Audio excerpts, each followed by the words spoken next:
No, taký rýchly vstup. Čo to máme? Sobota ráno, 10 hodín, 11 bude. A nič. Varíme kapustnicu. Máme tu také slovenské večere, pretože raz jedna partia čo varí, raz druhá. No a my tento deň dnes varíme kapustnicu. Kamaráde, za čo z toho bude? No.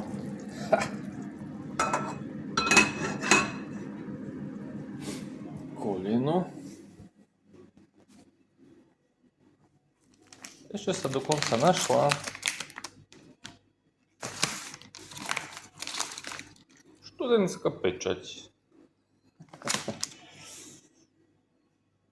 Takže dneska večer, zajtra večer máme kapustnicu.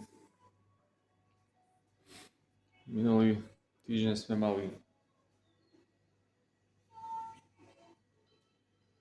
čo to boli? Polievky šošovicové a tak. Máme aj prvé výsledky zo školy. Vraj na 90%. Trvá mi 67, aby som prešiel. Takže polovicu máme za sebou. 6 týždňov, no. 6 týždňov školy máme za sebou.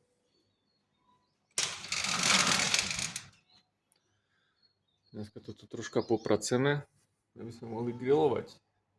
Ľudia. Potom cez leto, respektíve leto tu je celý rok. Bazén sa možno vyčistí, ale hlavne mravce tu vykopávajú piesok všade zo zeme. Treba to troška dokopy. Takže tak, ináč nič nové. Celý čas stereotyp. Robota. Vypili sme kávu. Kúpil som si kávovar za 45 eur. Prosím pekne. Lebo už som nevedel, akú kávu mám piť. Pakovi, no. Mal som tu aj Nesku. Neviem, čo s ňou teraz. Sice to budeme v lete robiť. Tieto. Studenú kávu. Bude fajn. No i tak.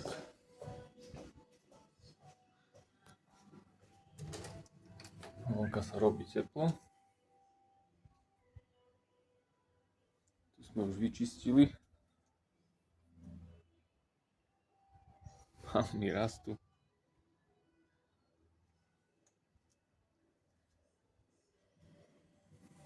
Pršalo. No i tak. Žijeme si tu v kľude v tej Austrálii. Počkaj, ja som dopravo. Som sa tu bol napravo. No dobre. Idem povešať prádlo. Dám video potom z našej kapustnice.